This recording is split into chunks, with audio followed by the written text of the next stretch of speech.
everyone, and welcome once more to Key TV. I'm Karen Reeves-Hoppin, your accountability coach and your host for this evening's show. I'm always happy to know that you are here watching and waiting with great expectation to see who's going to be our special guest today and what will they have to offer. Well, if you've seen the promos, I think you probably have a little bit of expectation of what is going to happen. Now, if you would like an opportunity to be on Key TV, just get in touch with me on keyinspirations@gmail.com and we can book you a slot on the show. Key TV is here for you as a small or medium enterprise to showcase your own business the way that you would like it to be seen and presented to the rest of the world. So get in touch with me on KIINSPIRATIONZ@gmail.com and we can book you a slot on the show. Remember, Key TV is here for you. So this week, we go into the medical area one more time this week. And this time we are going to be speaking to an independent pharmacist. Now I need to get this right. So I'm going to be reading from what they actually sent me. I can't remember these things, but I'm really glad that I've got the ability to read it. So my guest this week is an independent prescribing pharmacist with interest in integrative medicine, HIV and global health issues. She is the founder of Wesie Integrative Pharmacy, which is in the UK. I think it's in London, an online pharmacy that specializes in supporting people in meeting their health goals or addressing specific needs through bridging the gap between medications, herb supplements, and well-being. She also works part-time as a Primary Care Network Pharmacist, where she manages a wide variety of patients and medication-related services across several practices. Now, I could go on and on and on because this thing is not short. This young lady is not short of achievements that she has done. And when I say young, I don't take that lightly. Ladies and gentlemen, please help me to welcome this evening Ms. Funke Adeniji to the show. Funke, welcome to PTV. Thank you for having me. Well, I'm really glad to have you. I'm quite pleased to be having someone that actually runs their own pharmacy on the show, because having, being in lockdown for the last year and a quarter, and just about getting set to come out of it, year and a quarter going into year and a half, and just about getting set to come out of it, I'm sure that there are many people who would have had, a number of health challenges. Lots of people would have been going on about the mental health challenges, but I'm sure that your pharmacy would have addressed many physical health challenges. So why don't you start off by telling us a little bit about you, why you got started into this, and then, about the pharmacy. Yeah, so I guess it's been a journey. Probably it's a bit of a long story, but I'll try and keep it short. So when I used to work as a specialist HIV pharmacist, and, we used to have a lot of patients that were on medications, and this is life and death medications we're talking about. And oftentimes they wanted to take supplements to support their well-being. And a lot of times I remember we would look and we would say, well, actually, you can't take this, because for a good reason, a lot of those patients, when they took those things without telling us or without seeking advice, they had treatment failure, they became resistant to some of their medications. It was a bit of a nightmare. So we used to kind of discourage them, but say, okay, if you really want to do it, it was a fine balance. And I remember having this patient, and he was struggling with weight. And at the time, I was going through a bit of a transition anyway, in terms of, where I wanted to go in terms of the future. And he, when I told him that, look, I don't think what you want to take is going to work with your medicines, and he wouldn't let up. He came back to me and he was like, well, if I can't take this, what can I take? And I was like, well, it's not my job, because the focus when you work within the NHS and the public health system, you kind of have to prioritize, and you don't really have that much time to engage. So I was like, well, what you can do is tell me what you want and I'll tell you if it's okay. But I can't tell you I can't give you any recommendations. And he came back about 5 times. And I think I had a light bulb moment, like, we're not being helpful. These patients are trying to be better, are trying to maintain their well-being whilst living with this stigmatized, challenging condition. And I think at that point, I decided that I needed to set up a service where these people could go to, stigma-free, to get support if they want to take herbs and supplements with their like long-term medications. So that was when the seed was sown. And at that point, I just started to work in primary care. I've been working in primary care for a couple of years as well. And in primary care, obviously, you see like a wide range of conditions, diabetes, etc. And especially within the Black community, because we don't have time to talk to patients in depth, we end up signposting them a lot. Say, okay, go here, go there. And some of the Black patients always say to me, I went to those things, but I really didn't find it very helpful. I didn't feel I could relate to what they were saying. What can I do? And, within my time allowance and capacity, I try and give them some direction, and it helps, but it's probably not as good as it can be. And that's me. Other providers, people have different experiences, etc. So that's kind of what led me to set up a pharmacy where I could really engage with people and have in-depth conversations with them. A patient maybe that's struggling with a long-term disease, maybe they want to, some people, they're at the stage where they can reverse it. I've seen and helped patients do that with some long-term conditions like diabetes, high blood pressure. Others, are at a point where you just want to stop it from getting worse so that they don't get all the other stuff that comes with it. Some people just trying to lose weight. So that's kind of what put me on the path, I would say. Okay. All right. So you got into this profession to help people and found that what you were doing wasn't exactly being helpful. So you set the pharmacy up. Now, you would have done... I wouldn't say that. I wouldn't say it wasn't being helpful. It just wasn't enough, Okay. kind of thing. Yeah. Okay. All right. Did you have to do any additional training in order to set the pharmacy? So, I think it's fair to say in pharmacy school, we learn about herbs and these things, but probably you learn about it and it's almost as if once you start mainstream practice, you park it to the side because it's all about pharmacological conventional medicine, because that's where the science is, the evidence, etc. So it's not that I would say I wasn't aware or I don't know, but I think when I kind of made that decision a few years back, so for the last 3 to 4 years, I've had to do a lot of additional specialist training to supplement my present knowledge. The thing is, like, in my line of work, in theory, it's a lifelong learning anyway, but I've had to really dig deep, because learning something from a pharmaceutical or a scientific or a mainstream point of view is very different. The principles of herbal medicine, for instance, is very different. So being able to understand it from a different perspective, from a scientific perspective, was important to me.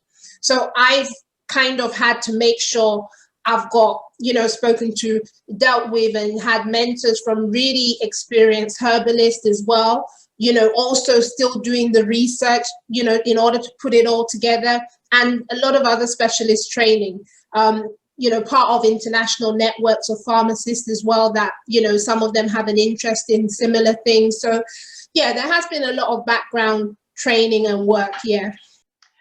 Okay, so you spent some additional time getting the extra training so that you could set the pharmacy up. Now, in terms of, I want you to help to address anyone else that might be thinking of setting up an online pharmacy. Now, I know that it is a thing, online pharmacy, because obviously some of us may have ordered, say, like vitamin supplements or some other things from pharmacies and so on that are not necessarily in a fixed place. But what's the difference between setting up an online pharmacy as opposed to setting up one that is going to have a fixed address? So that's a good question. So the difference is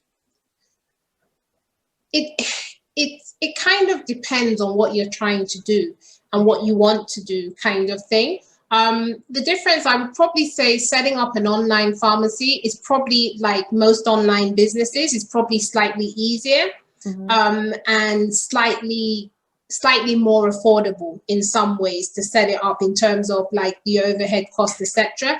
However, it comes with its own challenges, because if you have a fixed address, then, you know, people think you set up an online thing and that's it. You know, people just come in.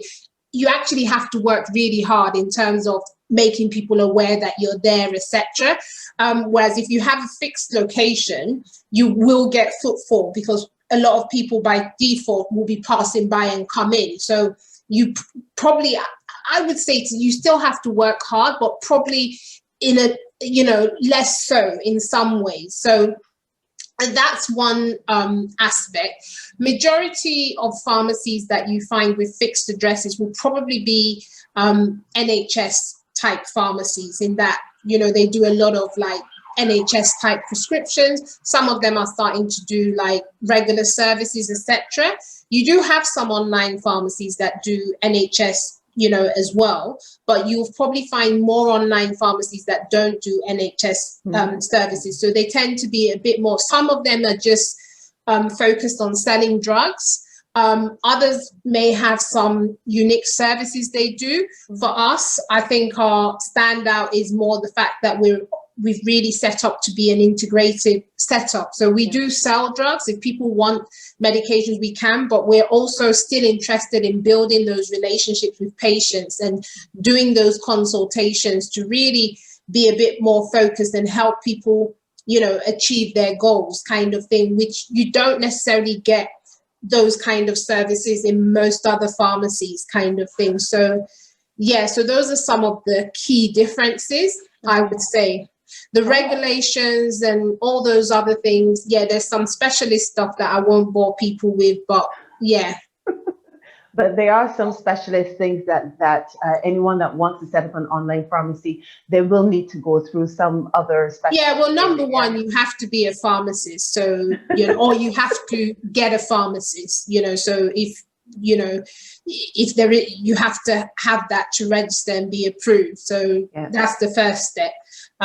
If you have a pharmacist, most times they'll be able to figure out the rest for you, kind of thing. But yeah. Okay. All right. So it says that you have an interest in integrative medicine. What is integrative medicine?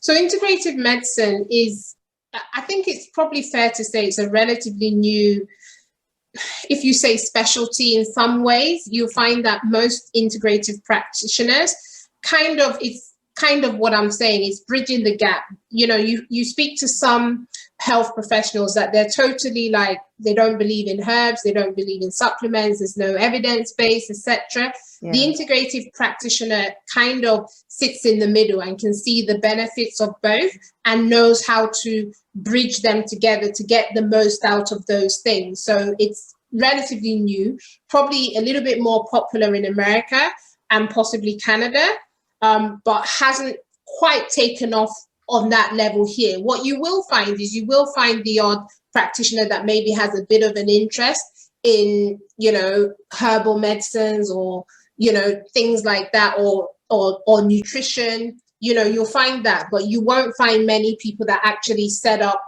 you know, or call themselves integrative practitioners. I think it's fairly new. Oh, okay. Well, that is interesting. It's something which is probably long overdue, especially for people who are of our race, or our race, because we have a history, a very long and strong history of using herbs and plants and stuff like that for specific ailments. You know, I grew up in Barbados. I'm assuming you grew up in Nigeria. Mixed. Okay. But in Africa. Yeah, mixed between Africa and the UK. Okay. Yeah. All right. So I've grown up in Barbados. I was born in the UK, and I emigrated to Barbados when I was just a baby. Grew up in Barbados and came back to the UK as an adult. So I've grown up. If you have a cold, my mother would tell you to drink something called Cerisi Bush, Right. to get rid of the cold, Mhm. or if for iron, instead of taking an iron supplement, they'll tell you drink coconut water, and squeeze honey and lemon, which is a very popular one for sore throats and that sort of thing. So there a variety of different herbs and so on and so forth that we are accustomed to using, and these are things that you watch your grandparents live to a right old age doing these things. Yes, they were doctors, and the doctors kind of had three things to give you paracetamol for pain. When we were growing up, we never really heard about all of the antibiotics and all of this and all of this. It really was a lot of herbs and so on. So it's probably about time that we begin to bridge the gap. Science has made really, really wonderful advances. And I always say, especially as a Christian, sometimes you spoke earlier about being able to get some people who had long-term health conditions to go into recession where those conditions are concerned. As a Christian, we very often hear people that have these chronic long-term conditions, and they say, I'm trusting God for my healing, so they're not going to take medication, but they're not doing anything else about it either. How do you deal with those things when you get people like that come to you because you're someone who has done the sciences, you've got your qualifications, but then you're also bringing in the herbal side. So how do you deal with someone like that? So it's interesting you say that, because over the years, especially when I used to work in HIV, it was a very, very common thing where you would have patients that would say, I'm not taking it. My pastor's told me God's going to do it. Or what they've seen in the blood, my pastor's already said it's wrong. Don't believe it.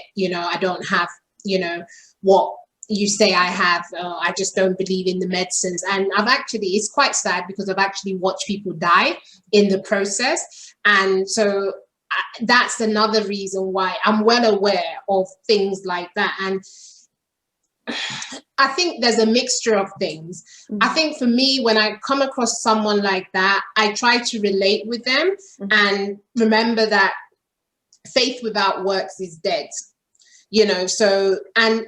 I wrote a book actually, partly because of this. This, like I said, it's a long story. It's been a whole journey. And when I started I remember my pastor at the time said that I was doing talks in churches about this. And he suggested that, when you talk, people probably remember 15% of what you talk about, that you might want to think of writing a book so that you can leave it with them. So that led me to write my first book, which is called Truth About Health Exposed.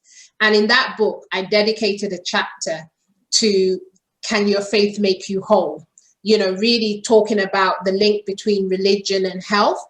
And the truth is, even in biblical time, you mentioned about herbs, and this is the thing, you have herbalists that are very anti-mainstream, because in this journey, I've had to mix with a lot of herbalists, and there's some things they say that I'm kind of like, but you kind of have to pick your battles, and the same with academics kind of thing. And, like you said, herbal use goes back way back. If you look at the Bible, there's a lot of references to using herbs, and I think God knew that we're human. Our bodies are a bit like machines. Every now and again, you need a bit of oil. You need to maintain it and take care of it. And this is where herbs have been used from time immemorial. Like you were talking about, herbs and stuff but it's the same. Even I remember my mum saying that, back in the day, the grandmom would just go to the forest, and every house kind of had someone like that, and there's so many different herbs. I can't tell you I know all of them, because there's so many different ones that historically communities have used, and it's worked. When someone like that approaches me, I refer to the Bible and say, look, there are places in the Bible where herbs were used, and they talk about like medicines, etc. So, yes, God is going to do it. And the truth is, most medical procedures, I know the COVID vaccine, they're talking about 98% success rate, efficacy, but a lot of drugs is not 100%. You know, there are people that will take certain medications. If I think about fertility treatment is a good example. Okay. The odds of your success with that are very, very less than 50% in a lot of cases. Yeah.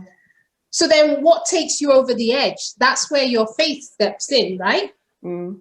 Because there's so much that even, you know, most practitioners will tell you there's a point at which where, you know, there's so much we can do. We can do, yeah. So yes, your faith is really important, and your faith is what will probably get you over the line. In terms of mental health, your faith will help you to cope, will give you those coping strategies you need in order to manage yourself.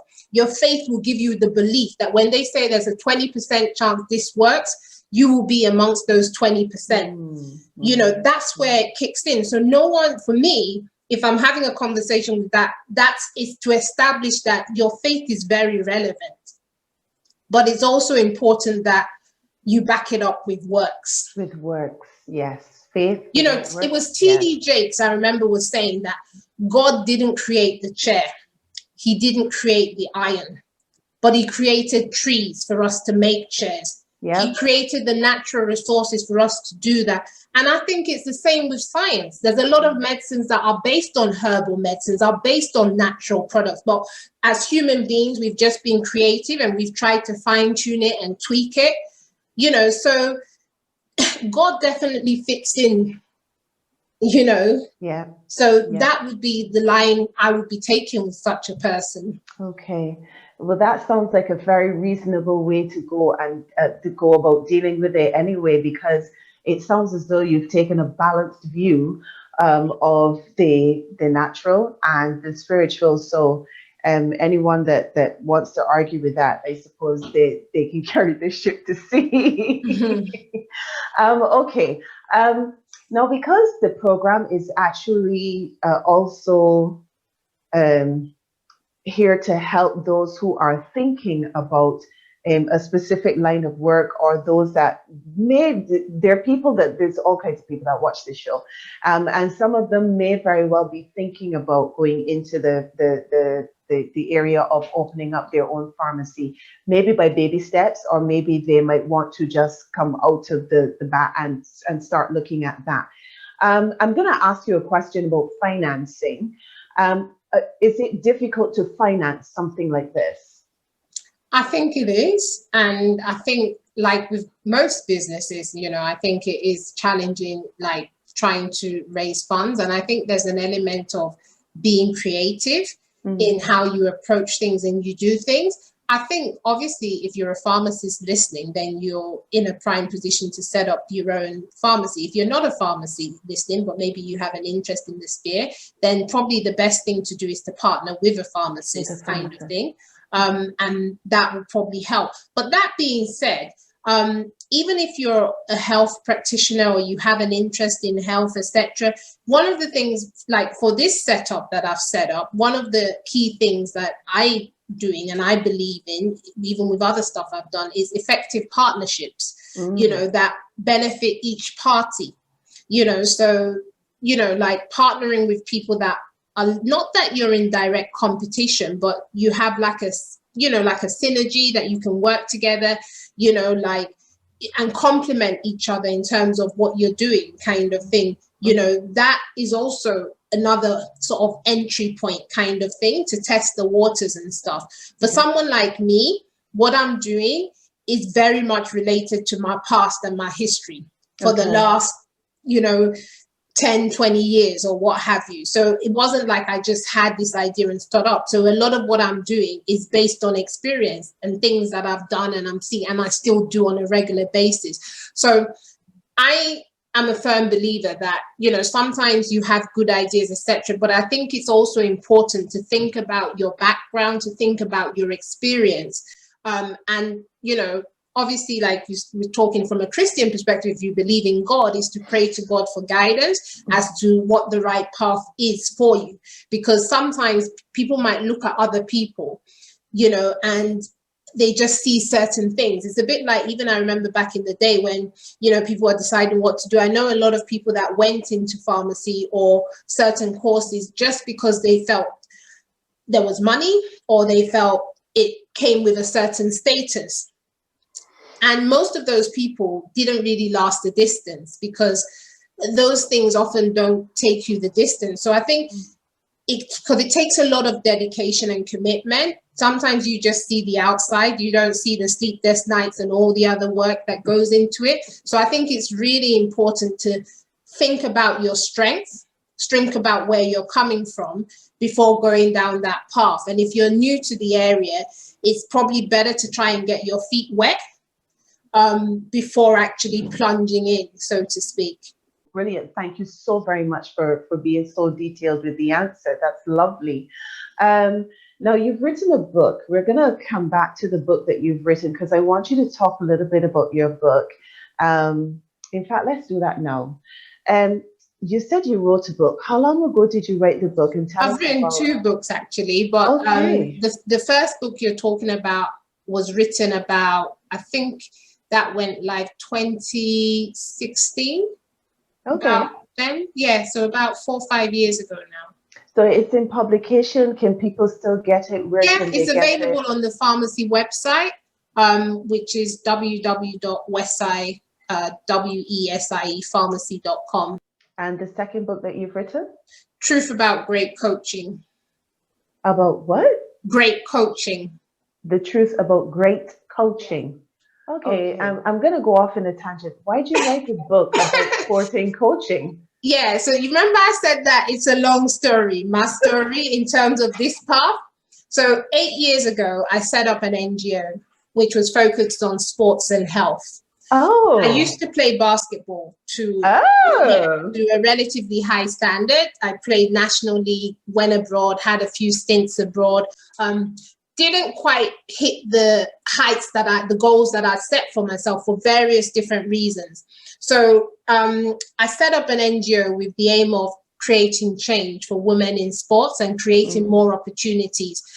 That was 8 years ago. I hit a lot of brick walls here. So I found myself, people directing, etc. I found myself going to Africa, actually doing stuff there. I felt like I was able to tap in so much more you have such a powerful diasporian community, many of whom have played professionally, the NBA, Europe. So the caliber of people was probably, dare I say, I had a very good, I made very good links with people, but at the same time, what they didn't have on ground there was the infrastructure.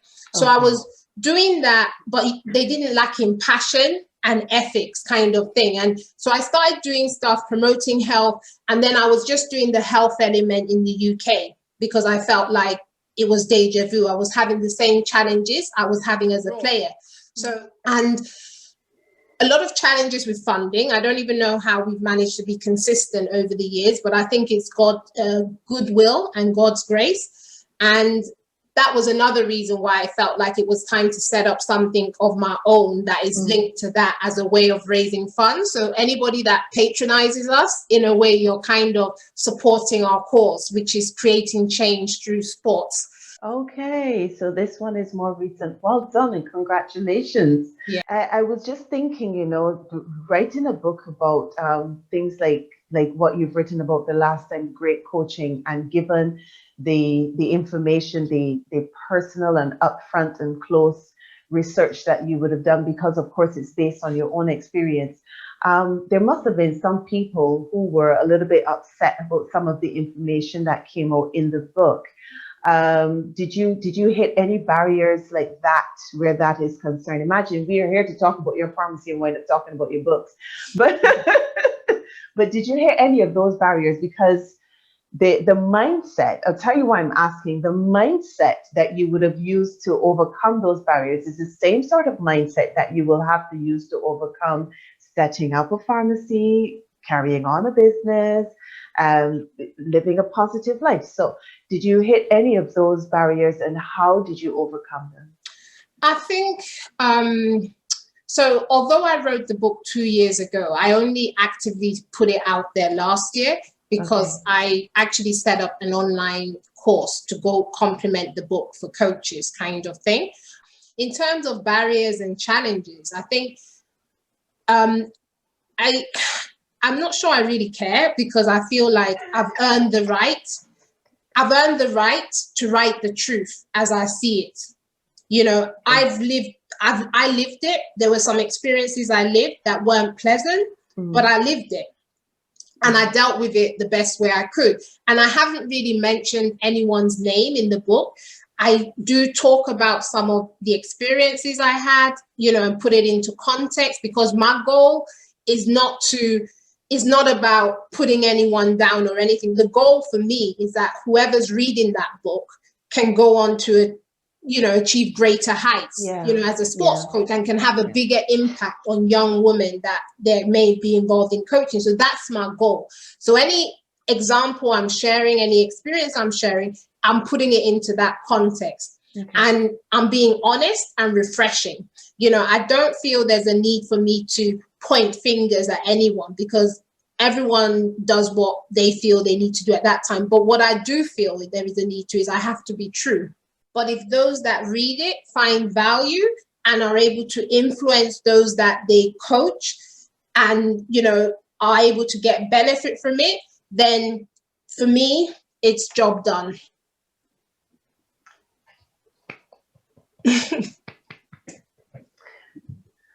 It's okay. I think that is quite a lot that has been said where that is concerned, and I really applaud you for being as strong-minded and as strong-willed as you are. All right, let's come back to the pharmacy. So, so this is what kind of led to actually me setting up the pharmacy. That's part of the backstory kind of thing. That's the other backstory apart from the professional, you know, path. So we've connected the dots then. So there's quite a few dots. I understand what you mean now about trying to make the long story short, but it is good that we got to hear the rest of the story behind actually setting up the pharmacy, because now we can see it from a broader view. So you've got the pharmacy set up now, and where do you service? Do you service only a specific part of the UK, or do you service all over the UK? Yeah. Or is it international? Yeah. So the beauty of it being set up online, and because we're relatively new, we sort of went live bang into lockdown. So that came with its own challenges in terms of getting certain things done, etc. But one of the reasons I wanted to set it up online is because I knew that some of the services and some of the things I was trying to do was a bit unique. And I felt, having worked in different places in the country, I knew that there were differences in service delivery. Like if you I've worked in quite a few of the big teaching hospitals in terms of where I did my training, my background. Going to other places in the country that aren't necessarily big centers, there's a massive difference in service, etc., and what you can access. So one of the beauties about an online thing is that it's easily accessible. So most of the consultations I do are remote and virtual. So you could be in Scotland, we could have that. I have done a few clients as well abroad, in, you know, Africa or wherever, because it's virtual. So, you know, the services can be done. Now, if it comes to ordering medicines, then it might be a little bit different. Some things, yes, I can still send abroad. Some things, there's probably one or two hoops that need to be thought about. But generally speaking, our services are widely accessible wherever you are. And one of the things as well that is unique is I'm a Black woman, so I understand our community, and I know that there's a lot of things that mainstream, even the policies that, you know, there's questions around. So when I'm advising, especially people within our community, I think one of the other things that maybe sets us apart is that I can really look at it from a cultural perspective, you know, very holistically, in terms of, yes, my mom's going through this. I can relate to it. This is what I did with my mom. I think I was speaking to someone, sort of wanted me to do a consultation with their mom, like an integrated consultation. And I remember whilst I was speaking to her, I think I just said something in passing because of some, and she was just like, amen. but that wouldn't happen in practice because you're meant to be so professional. Yeah. You start mentioning God, it's another thing. But immediately I sensed that I said that. I think I said something like, don't worry, God will take care of that. You need to do this. It was something along those lines. And I think I noticed a change in the atmosphere. I think it's like she opened up in a way that she hadn't before, and she was more receptive.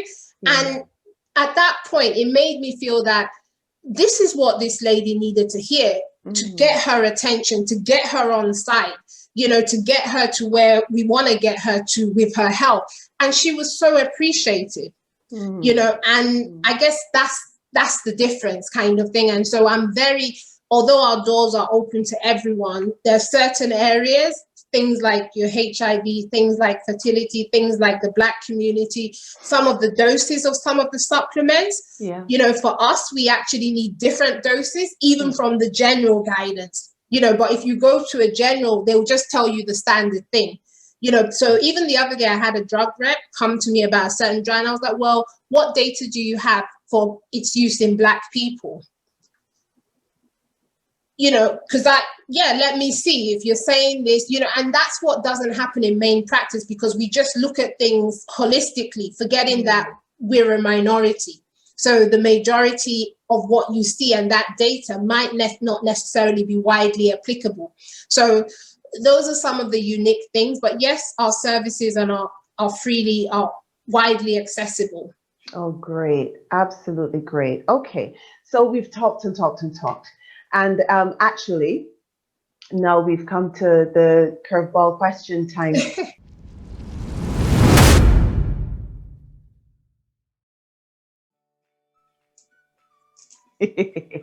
Curveball question. All right. Have you got a paper towel there with you, or a napkin, or can you get one? Yes, I can get one.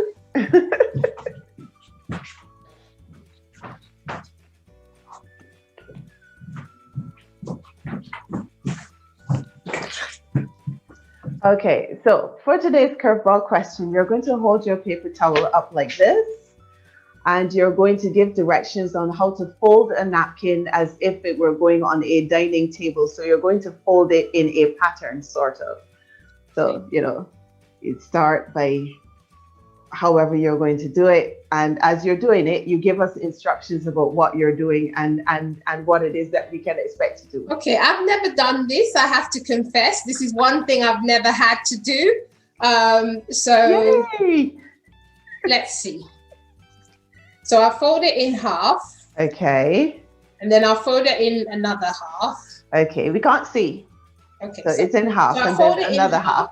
Right, yeah. Okay. And then I fold it in half again. Yeah. And then I fold it diagonally. Okay. Yeah.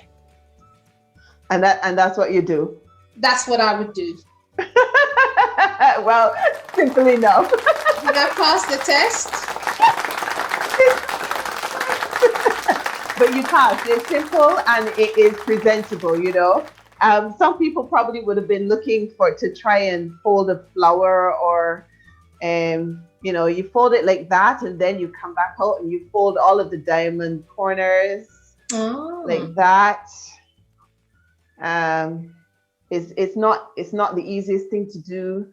No, because it's not a proper square, is it? That's right. It's not a proper square either.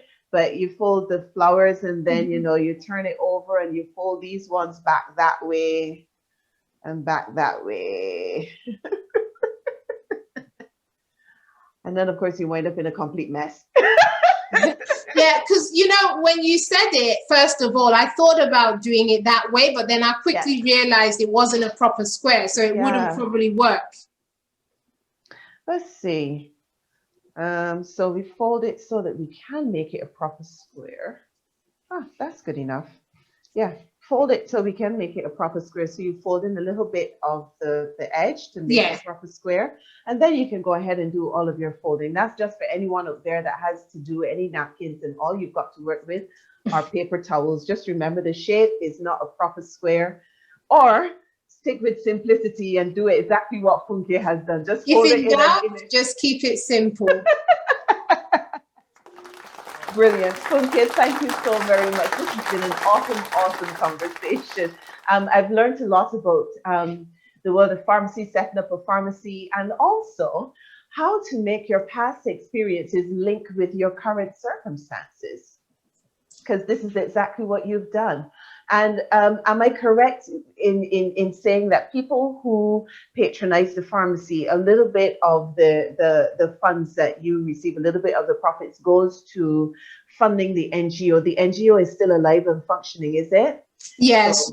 So, I mean, obviously it's a new business. So, but that is the whole, ambition that, from any income we get, some of it will go towards funding the NGO. Yeah. Okay. Lovely. So anyone that subscribes to your business is actually helping young people in the sporting world to be better, to have better examples, to have better environments, to get access to better information. So well done. Brilliant. Thank you so much for being here with us on Key TV. Thank you so much for having me. I've really enjoyed the session, and I look forward to seeing you again. Okay, and you will. And I also want to say thank you so very much. Thank you to those who have watched Key TV today. And I really hope that you've enjoyed this interview as much as we have. And remember, peoples, if you want to get your space on Key TV, drop me a line, Karen Reeves, stop in on keyinspirations@gmail.com, and we will book you a slot on the show. So till next week, stay safe, peoples. Bye for now.